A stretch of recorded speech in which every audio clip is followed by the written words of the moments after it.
একসময় আমরা বাংলার লোকেরা রাস্তা খারাপ হলে বলতাম বিহারের মতো রাস্তা হয়ে গেছে। রাস্তা খারাপ হলে বোম গুলি চললে ভোটের সময় তখন আমরা বলতাম যে আরে বিহারে তো এরকম হয়।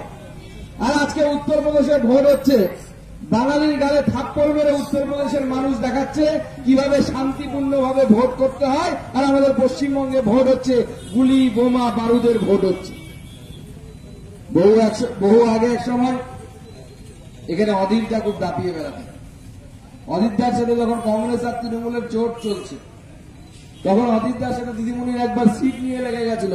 তখন অধীর চৌধুরী বলেছিলেন, দিদিমণি এখানে বোম মাস্কাটের ভোট হয়, আপনি ওই ভোট করাতে পারবেন না। আমি বোঝাতে চাইছি যে এই সংস্কৃতি আজকের না, বহু বছর ধরে এই বোম বন্দুকের রাজনীতি পশ্চিমবঙ্গ তারা ফেস করে আসছে। কতদিন এইভাবে চলতে থাকবে? পৌরসভা